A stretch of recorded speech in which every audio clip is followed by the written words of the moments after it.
Hello, everyone, and welcome to the Lori Clark Show. This episode of my podcast is brought to you with the help of Zoom Us, a video and audio conferencing interface. It's important to know that I'm in no way sponsored by Zoom. I just want to tell you how much I love it. It is very reliable, easy to use, and provides excellent audio and video files that my team and I produce to share the power of story with you. Another non-sponsored, couldn't do without, but just have to tell you how good it is Squarespace. When they say it is the all-in-one platform, it really is true. I go into the back end of my website multiple times a day, adjust things, post podcast, add links, and look at our show's analytics, which all sync across my devices. And when I need an image, Squarespace provides an excellent resource that's powered by Unsplash. Now for my most favorite feature, the Squarespace app. Being a working mom, there never seems to be enough time in my day. So when my daughter's in ballet, I sit in my car and upload, post, and manage everything on my website from the app. It's really cool and seamless. Squarespace is really, really simple and very dedicated to helping me create a brand of excellence. So with that, big shout out to Zoom, Squarespace, and Unsplash. Thank you for helping me tell people's stories. With that said, let's move on to the best part about today, the show. Please allow me to welcome my next guest on The Lori Clark Show.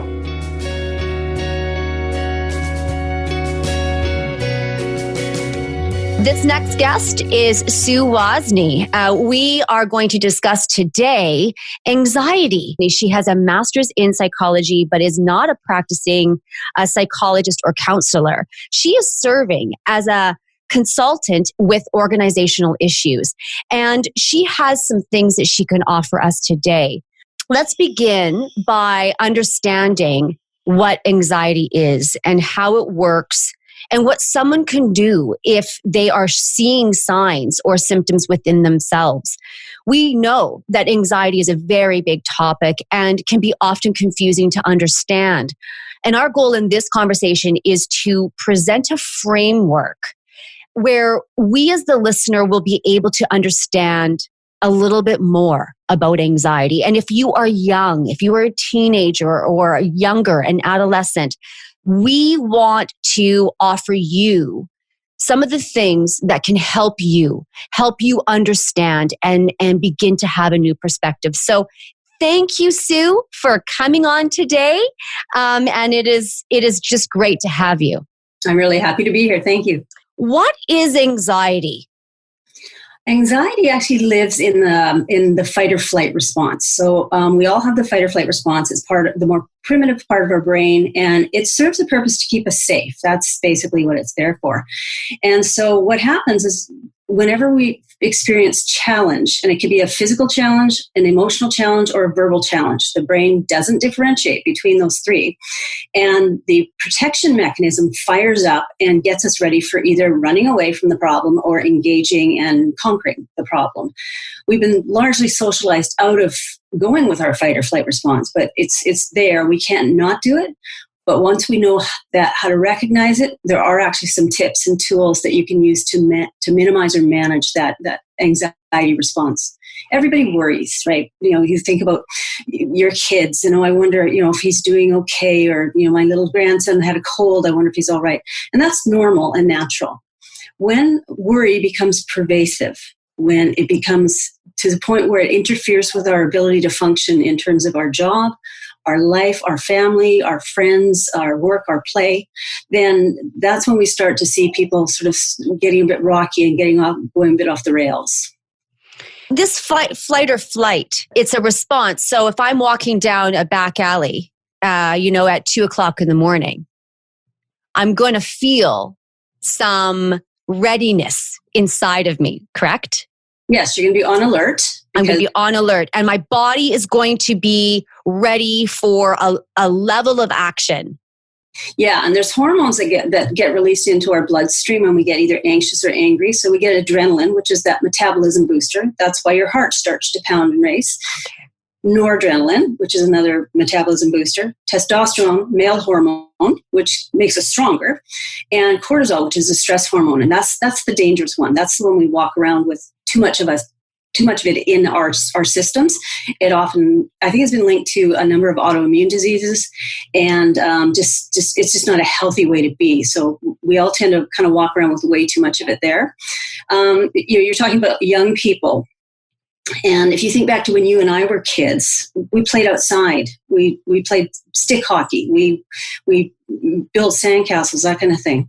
Kids nowadays are so bombarded by stimuli, right? It used to be you wait for a letter from your grandma for your birthday, and it would take a week or two, depending on where she lived. Now it's instantaneous. I can type into my computer and I can talk to my mom or talk to my sister. Yeah.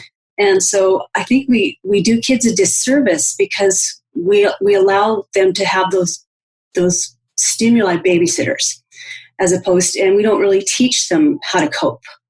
We sort of say, here, watch this cartoon, right? Which makes it easier for the parents or the caregivers in the moment. But if you look at some of the games that are out there for young kids or even tweens and teens, they're sort of immune to violence. And so, that's got to interfere. It's got to create some neural pathways about the danger in the world. So we're kind of creating it, I think, a little bit too. Well, and so when you talk about the fight or flight response, it's almost like, if you've ever played a video game, you have that that nervousness, or there's that level of, I gotta get that, or I would say your stressors are heightened. And if that's the case, is there a way that the cortisol just, it kind of keeps getting higher? Like you become less, you're immune to the stress of just playing this intense video game. So then the stressors in your life, when they do happen, you're kind of numb to it. Is there anything with that? Yeah, there certainly is. We get acclimatized to how we're feeling. That's the word. Mm-hmm. And some people are even just a little addicted to adrenaline, right? They like the rush. They like to have that stimulus all the time. And so the challenge is that, if it's uncontrolled, or I find a lot of people who we would consider to be empathic or sensitive often tend to borrow the weight of the world and keep it on their shoulders. And so, there's some tips and tricks that they can learn around thought stopping, like changing your self-talk. That's a huge one for me. I teach that a lot in the work that I do. And looking at your spheres of influence and control. So if you think about 3 circles, one inside the other, the inner circle, which is usually the biggest one, is your ability to control and influence irrespective of anybody else. So it's everything that you decide to do on your own. So that's your center of control. There's a middle circle that is more things, places and events and people that I have influence over, but I ultimately can't control. So I may be able to influence some policies and procedures in my workplace, or give somebody some advice on how to deal with a difficult staff member. And then there's the outer circle, which is the stuff I have no control over and I have no influence over, like the weather. I can't make it rain or stop raining. It's just above my pay grade. But a lot of times people who are in that anxiety state live in that outer zone, where they constantly think about things that they have no control over, but they become obsessed with them. A lot of times when I go into an organization that's undergoing a significant organizational change, there's a ton of stress and anxiety. And my challenge is to get them out of control place and ask them, well, how do we mitigate the impacts of this? So when we can draw people towards the center of their control, the anxiety significantly lessens. So it's about reframing the thought process and helping. Sometimes I do it as an external consultant, but teaching people how to recognize when their thoughts are getting out of hand or they're taking over, so that you could say, okay, do I have any control over this? No. Well, what can I do to maximize the impact or minimize the impact, depending on what it is? So if I'm going for a ride in my car, and the Vancouver weather, we could have rain in the morning and sunshine at night or afternoon. And so I have my sunglasses in my car and I have an umbrella in my car. So I can at least tend to my comfort regardless of what the weather's doing. So finding ways to stay in control and feel in control really helps to minimize anxiety. So can we talk about symptoms of what you're talking about? So is it different for an elementary student than at high school than an adult? Or are the symptoms for anxiety or worry or panic the same across the board? Pretty much the same, because it is a biological reaction. I mean, you're going into fight or flight. So regardless of whether or not you're 5 years old or you're 15 or you're 25, if you're having an anxiety attack, then you're going to have heart palpitations. You're probably going to feel a little bit clammy. Okay. You'll start to notice that you're hyperventilating. You're starting to breathe rapidly and shallowly. You might feel sensation in your skin where your skin feels prickly, or it's like the hair stands up on the back of your neck kind of thing. You might find that you get indigestion because our digestion system shuts down when we're in a stressful situation. There's also a phenomenon in fight or flight where the blood actually circulates differently. We have a self-transfusion that happens. So the blood goes more readily, because it's the oxygen for the cells, for the muscles, goes more readily to the movement muscles, because they need to be energized for fight or flight, which means we don't have as much going up into our prefrontal cortex. This is the executive function part of our brain. Yeah. So that's where curiosity lives, that's where reasoning lives, and practicality. And so when we kind of have our senses offline a little bit, then often the part of our brain that takes over is that much more primitive part. And there's actually a term in psychology called amygdala hijacking. The amygdala is like the emotional gatekeeper in the brain, and its job is to assess threat. And if it takes over before I can keep my executive functioning in place, then I'm spinning off into fight or flight. Now, the good news is once you recognize that you're in fight or flight, you can stop, turn it around, and walk yourself back down to a more stable place. But it takes self-awareness and it takes self-management. There might be a young child out there who's maybe when they're at home, their parent has mental illness or is, stressed from work or whatever, and is showing a different, more uncomfortable atmosphere at home. That child might feel a fight or flight response, heightened awareness, heightened sense, walking on eggshells. And then they go to school and they don't know how to step that down or walk that back. And then what happens is their peers go, "Why are you so crazy all the time?" Or, there's this reaction and reactionary thing that happens with young men and women. Really, it's a result of always being on. Like that cortisol and that stress is always being at the front. Could you give someone, if they were in that situation, a tip on how to walk that back? Teach that little person how to breathe. That is conscious breathing. Take a nice deep breath in, hold it for a few seconds. Now blow it out like you're blowing out through a straw. Get as much out as you possibly can, because the oxygen actually binds with adrenaline. And as we exhale, we lower our adrenaline levels. So we teach kids how to cope by using breathing techniques, by paying attention to what they're saying to themselves, getting them to be more active, right? Go walk it off. Let's take a walk around the building. Teaching them to be more verbal, to not stuff their emotions inside, but to have a safe place to talk. Mm-hmm. Sometimes they don't have that at home. So how do we hook them up with somebody like a teacher, a trusted teacher, or maybe a close relative who can help them with that? Well, and sometimes it's not until you graduate, right? Like sometimes realistically, it's not until you graduate where you kind of go, okay, now patterns have set in.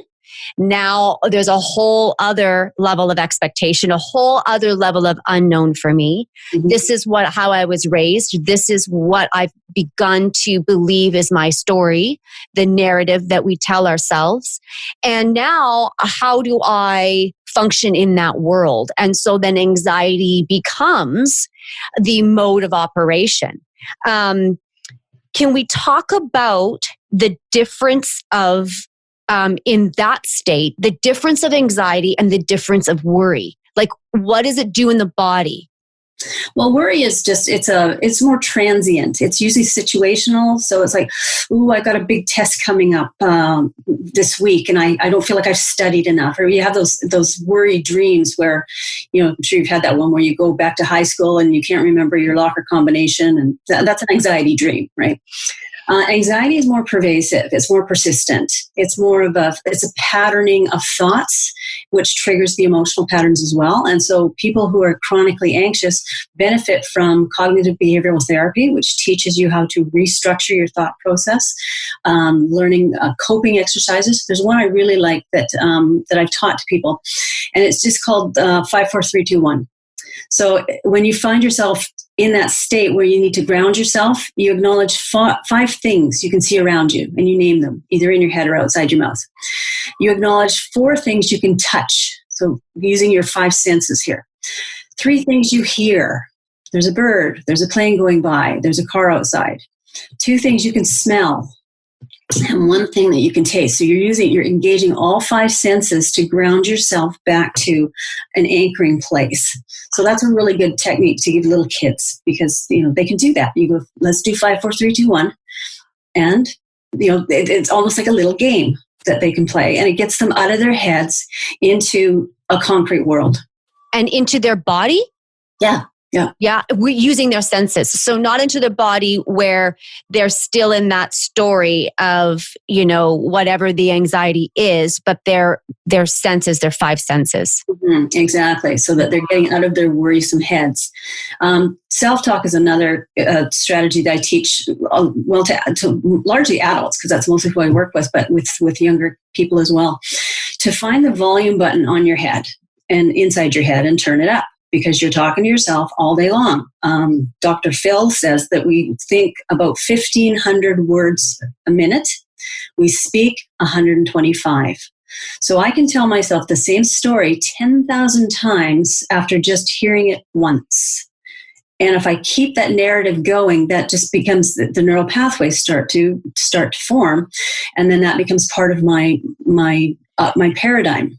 Right, because so I've read, and we talked about this briefly, but I was going to ask you to speak to this because, anxiety, I've read, it is primarily fear. It's about fear. So some things I wrote down would be fear of the world, fear of being lovable, alone, fear of being alone, fear of what will happen next, or fear of the unknown. How that person's going to react, or what's going to happen when you know that there is no control about what's going to happen in a year from now, or even in the next 10 minutes. So because of that, if you're living out of an experience that happened that maybe reinforced something, then does it become a toxic? Could you say it when it's a feedback loop like that, or it's cycling? Is it a toxic pattern that can send you into the depths of despair and just kind of go, oh, well, you start to tell that story? Like, let me give an example. You and me right now. So I'm reading your facial expressions. I can see you interacting with me. But when I leave this call with you, and I say, goodbye, Sue. It was great. Thanks. And you go, see you. Oh, all of a sudden I'm like, oh, what was that? Okay, wait. I got to go back into the interview. Did I say something? What did I do? It could be simple as that, where you just go, see you. And I'm like, oh, she didn't have that enthusiastic response that I needed to reinforce that I belong and that it was okay. Exactly. Then I begin to cycle through. Okay, so does she like me? What did I do? What did I say? We begin to tell ourselves this little story. That is, you've just described what we call in psychology a fundamental attribution error, FAE. A fundamental attribution error.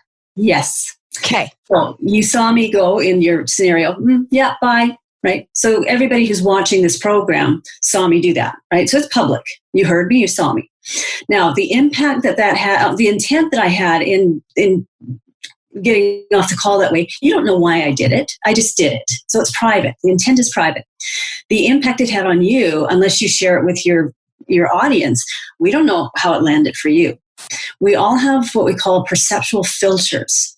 So if you think about, if you took all the window screens off your house that keep the bugs out in the summertime and you stack them in front of each other, 10, 20, 30, 40 of them, we take in information through our five senses and we filter that information. So your filters are things like your family of origin messages around conflict and fear and anxiety, or just however you grew up in your family of origin. Your religious upbringings, any religious tenets that you were raised with, your ethnicity, your cultural background. So what cultural aspects are at play there?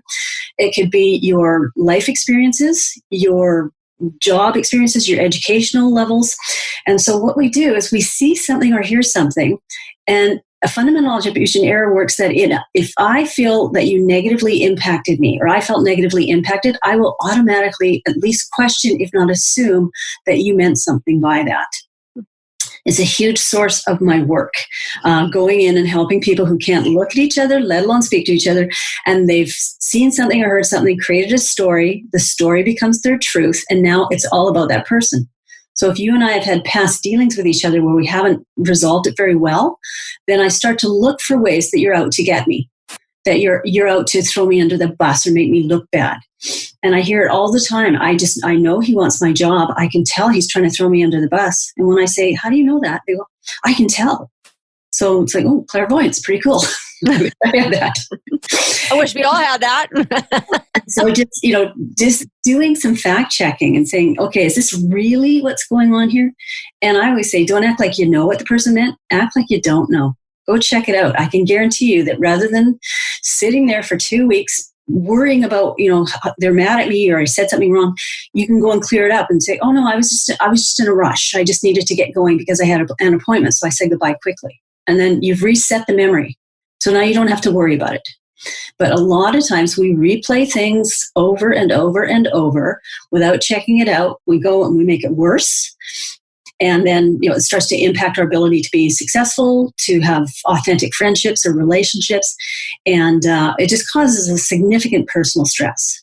Well, and the goal is to keep coming back into alignment in yourself. Mm-hmm. But if you're telling yourself a story and you're going off of a narrative that says, I'm not lovable, well, then whatever's coming towards you during the day is just reinforcing that belief about yourself.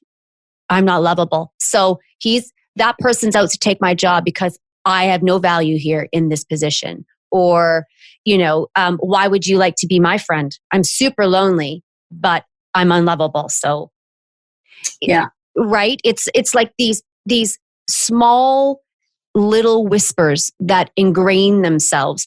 Can you talk to us about how do we get to the bottom of the why? You and I talked about this when we were in the green room call, and we said, it's really about exploring why and getting down into those deep places where you've experienced maybe the very first time, where you had to move into a fight or flight, and talking about that experience and then reframing it. Can you help us or give us suggestions as to how to do that? Well, sometimes, a good psychic dusting and cleaning really works. Psychic dusting and cleaning. I know that counseling and mental health has stigma around it, but, all of us that work in a business where we're having to be so open and empathic with people. Yeah, we had to get the tune up every once in a while just to kind of keep us from getting toxic. Asking yourself, is this really what I think it is? What is this really? Because in our business, we say that all behavior makes sense. So why I'm doing what I'm doing is making sense to me on some level, even if you can't understand it. And very often resistance, when somebody's digging their heels in or complaining or protesting, there's an unmet need. And sometimes that need is, I need to look competent. I need to be liked. I need to not be shown up by people who are younger and smarter and faster at computer programs than I am, kind of thing. And so if we can kind of get to what's that root cause? Where's this coming from? Now, it could be something that happened in your childhood, your family of origin. I had a time in my life, just probably about 20 years ago now, where it would really, really offend me and bother me if somebody said I was overreacting or being too sensitive. And so I had to really... I put my hand up because that's me. Well, so I did some personal growth work on that, and realized that when I was growing up as a young child, I was third of 4 girls. And my second oldest sister was 6 feet tall by the time she was 11, and I was a bit of a runt. So she would tease me and bully me, and I would go to my parents and say, she's picking on me, and because they were tired and distracted and working full time, oh, stop being so sensitive. And I just felt unprotected. I felt unsafe. I felt unacknowledged. And so that became a hot button for me until I figured out where it came from. So yeah, some personal work, just looking at that stuff, giving kids the tools to be able to use their words. Because a lot of times we see either anxiety or some sort of angst. There's kind of 2 ways that people deal with it. The anxiety turned inward tends to be more self-destructive behaviors. We use coping mechanisms like numbing ourselves out with drugs or alcohol or fat or sugar or whatever. The anxiety turned outward often looks quite explosive, where somebody's got a hair trigger and they're overreactive to things. So we have to find that center line to say, it's okay to be worried. That's a normal emotion. It's a warning sign. When we feel anxious, it means something's not working. Well, and we talked about this, and I guess this is the best segue into that, because I believe that the emotion that we're experiencing in the time is a way of the body saying, I want to talk to you. Mm-hmm. I need to say something to you. And the conversation is about stepping in to the emotion and listening and saying, what is my body and the emotion trying to tell me? Can we talk about the role specifically today of the anxiety as it comes up in the body? It's the body's way of saying what to us? Mm-hmm. Yeah, it is. It's a messenger, right? It's telling us that there's something we need to pay attention to. Yep. A lot of times, though, because it's unpleasant, it feels horrid, and so we push it away. It's like, well, I'm just going to distract myself by watching YouTube videos, or I'm going to go shopping, or I'm going to dive into my work and not raise my head up for an hour and a half, kind of thing. Right. So we all develop our coping skills. Some of them are healthy and good, and there's other ones that are less productive for us. So sure. It goes back to that self-awareness. What do I know about myself and how I generally cope? In my family, there was a lot of angst in my parents' marriage, and my job was to be the caretaker and the class clown. And I remember we showed horses. That was our family activity that we did, which was probably really expensive, and I'm sure it put some stress on my mom and dad's lives. And I would always drive. We'd go on a Friday night to a horse show circuit. And I don't know why, but I always thought that my job was to keep my eye on the rearview mirror and make sure that the horse trailer didn't fall off. Nothing reasonable about that, but I had to watch to make sure that the horses were still with us. So, and you remember this? Oh yeah, like it was yesterday. And was there anything in your mind? Like, well, what if they don't hook it up right? Or what, as you've lived now and know what you know, can you dive into that for a minute so that you can walk them through your process of going, well, what logic is there in that? What do you see now looking back in hindsight? Well, an interesting thing too is like anxiety and worry don't necessarily live in a logical place. No. If they did, we wouldn't have them quite as much and we'd be able to manage them. For me, I think going through that, I was a worrier as a kid because my parents were on the brink of divorce off and on. We lived a very hectic lifestyle. And both my parents worked full time. So we were often in the summertime home a lot by ourselves. And I grew up with a very healthy fear of conflict, which is odd because now I'm a mediator and I go into places where there's bullying and harassment happening. And so I think it was probably that I needed to create order where I felt chaos. Wow. And one of the things I could do was to ensure that those ponies were coming with us and that, It's weird, but that was my little piece of control in that situation. Interesting.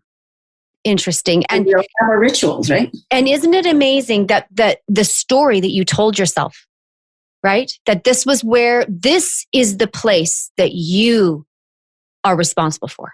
Yeah. Right? I gave myself a lot of responsibility as a kid that I never had any ownership of.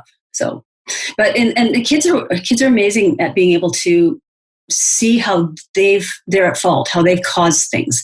And so sometimes we have to fine tune into the kids to say, that's a grown up problem. You don't have any control over that. You don't need to be concerned. And what can I do to help you to let that go? What about our reactions? So how do we begin to talk to us about how to identify when you are actually moving into anxiety? Okay, so what's going to happen? You already said you're going to feel it in your body. Things are going to start happening. Okay, so now the self-talk would be, okay, so I'm feeling anxiety. Walk us through that. What am I anxious about? What's worrying me right now? Okay. And I pinpoint one or two things, or is it just I'm overwhelmed today? I rate my days in terms of two types of days. There's days when I'm wearing my Teflon suit, and I've got nothing sticking to me. I can go handle anything and anyone, and I'm great. Then there's other days when I've got the Velcro suit on and the sticky sides out, and everything lands, and I weigh 1,000 pounds emotionally when I go home. So the first thing I do is a gut check. Is it a Velcro day? Is it a Teflon day? And maybe if I feel like it's more of a Velcro day, I might say, I'm going to sleep on this one and see what happens. And then if it's still bugging me, well, there's my clue that I need to go and address that with whoever or whatever kind of thing. So always doing that sort of check-in with yourself around, is this reasonable? Does this require this much energy? Another thing I tell myself with my anxiety or my angst, you're in my head and you're not paying rent. Get out.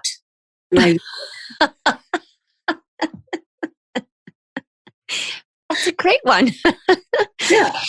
And it works too. It's like, okay, I could sit here and be worried and make myself all anxious and, put my stomach in a knot, or I could go find something better to do. Now, I wrote an email the other day, and my assistant's sitting there, and I received a response, and I kind of stepped back a second, and she said, well, what, are you okay? And I said, well, I just don't know how to read this email. And it was just sort of like, I wrote this great email. I have to say so myself, of course, still. Don't we all? But the response was just really brief. And it wasn't, it was confirming. It was, yes, this is exactly what I was thinking too. Great. And I was like, ooh, I don't know. And I thought to myself, what did I do? Okay, let me go back. Maybe I need to.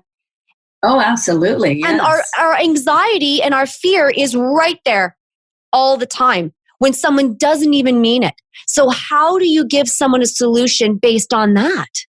Well, I have a 2 email rule in my business. So if I send you an email and I get one back from you, and then I have to send another one and you send me one, then it's time for a phone call, because we're clearly not solving it after 4 emails. So a 5-minute phone call will probably get that up and out of my head and off my plate so I can move on to something else, as opposed to waiting going, oh, I wonder if Lori's going to call me back. I wonder if she's going to send me an email. What did I say in that email that maybe wasn't very good? And to me, it's like sitting in a rocking chair. You're moving, but you're not going anywhere. So get up and move. Do something, right? Well, like you said, now give yourself permission to reframe it. And I think that's what you just said right now. You said, well, I give myself a 2 email rule. Mm-hmm. Oh, we maybe could give ourselves permission to step out of the story that is happening in our mind and take a little bit of action. Yeah, that's how we keep ourselves from going absolutely mad. Because if I just sit in my head and spin, I'm not solving the problem. I'm not addressing anything. I'm just winding myself up and doing it all on my own. The other person doesn't even realize. Right. And they might be living a happy, glorious moment because they didn't even think about it. Yeah, exactly. They were saying yes with a period, and it was really like, yes, and needed an exclamation mark. And you're like, you gave me a period. You didn't give me the exclamation mark. Now what am I going to do? Well, and unmet expectations too will create anxieties, right? Because we kind of figure that people should know what we need or what we're looking for, but then we don't tell them. So it's like, okay, I need you to be clairvoyant, and just know that I need you to reach out to me. Well, how would you know if I didn't actually explicitly let you know that, hey, I'd appreciate a phone call today. I'm kind of struggling. Getting to the bottom of the why is really important in our lives. Getting to the bottom of why you might feel anxiety. Leaning into it and asking ourselves, what is it here? What is it saying to us? Yeah, and sometimes you can't quite put your finger on it because it might be just generalized anxiety. Okay. This time of year, I have a couple of friends that just dread Christmas.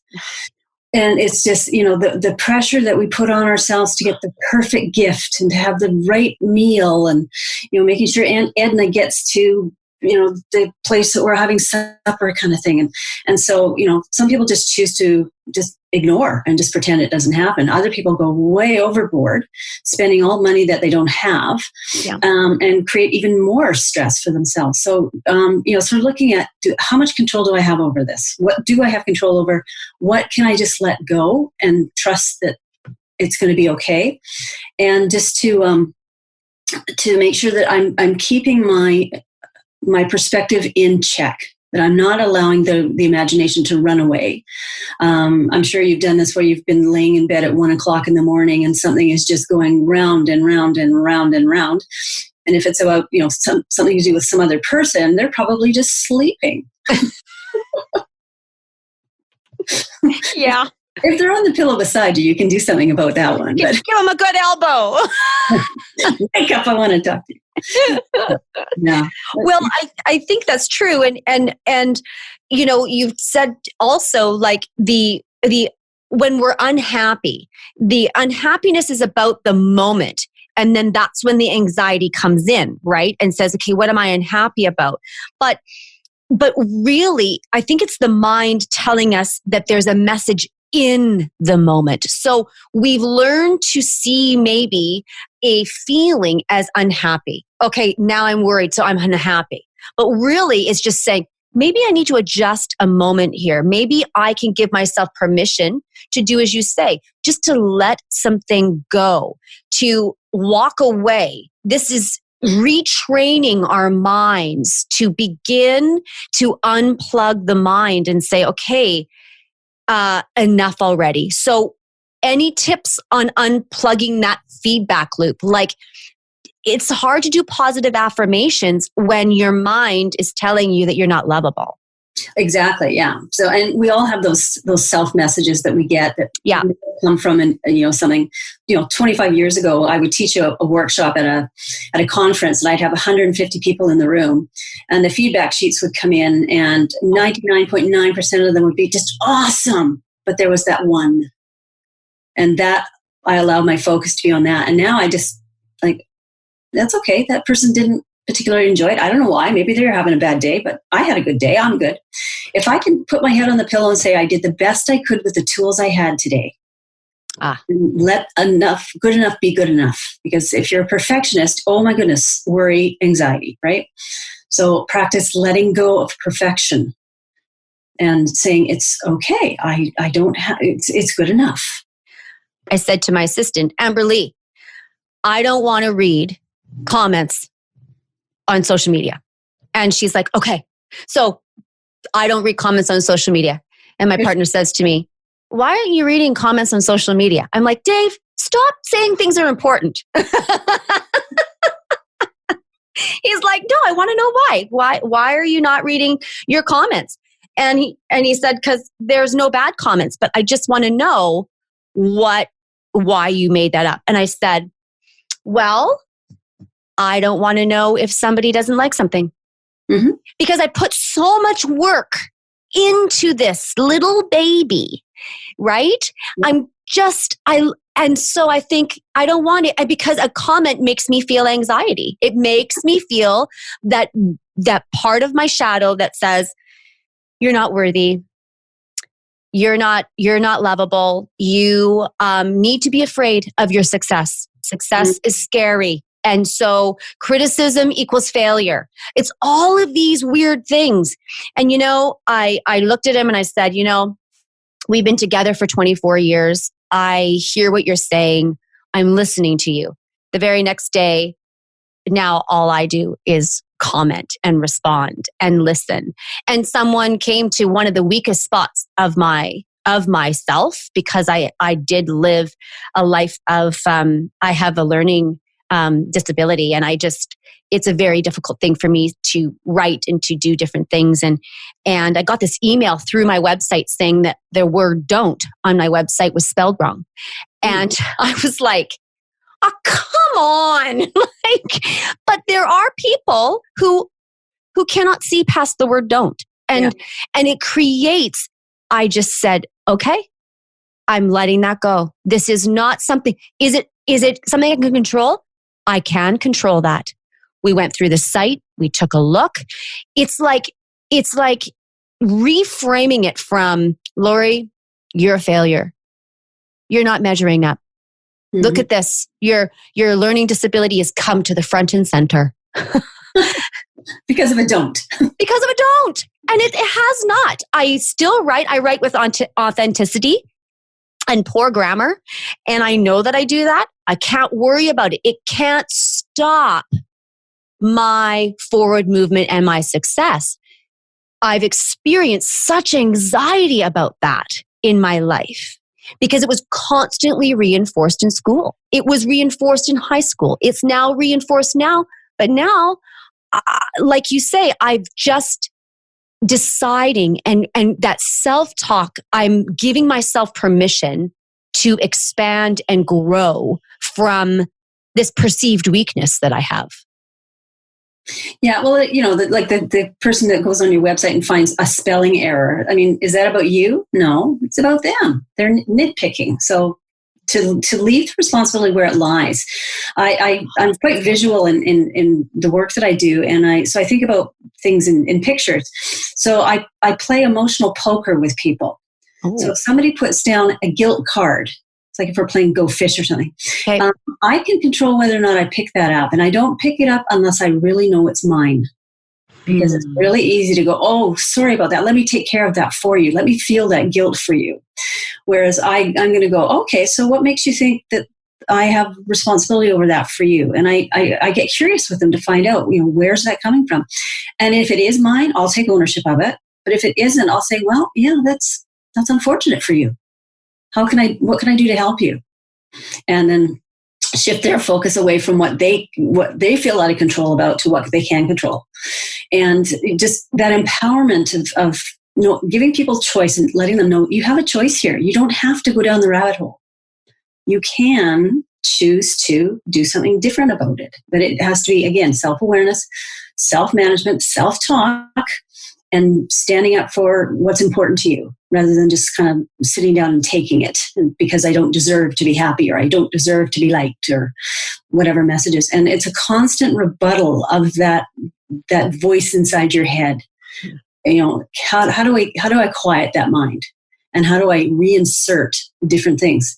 I'm dating myself here, but if you think about a CD that just runs nonstop inside your brain, you got to take it out and put a better one in, right? And that's where sometimes therapy is really helpful.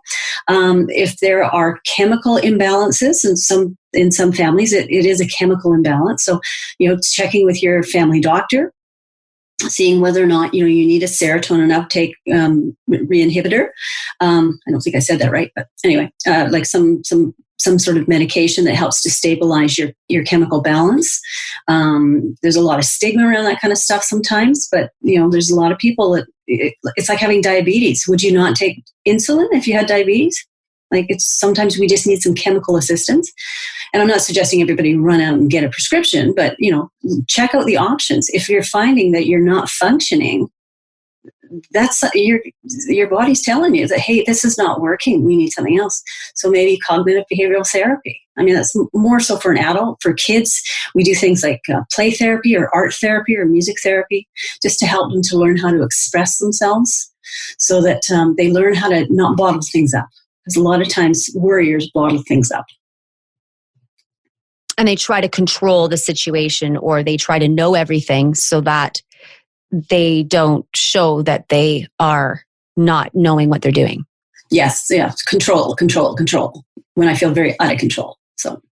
So yeah, it's possible to manage anxiety. It takes some work. It takes some knowing yourself, and at the same time, it can be a really helpful tool just to do that informing, to say something's not right here. We need to stop and address it, so that we're keeping ourselves safe emotionally, physiologically, in terms of our psyche as well. So we can use it to our advantage. Brilliant. Well, thank you. Thank you so much for this lovely, lovely conversation. I've been waiting for this one. It's been exciting for me, and because I know there are so many people that they're learning about anxiety, and they're paralyzed by the anxiety that they feel. I think what you've done is started the conversation and opened the window of perspectives, so that maybe there's a little more that we can just sort of tip out and look at and see from what you've offered to us. So thank you so much for being who you are, and offering some of your life story into this conversation today. I appreciate it very much, and I know the listeners will too.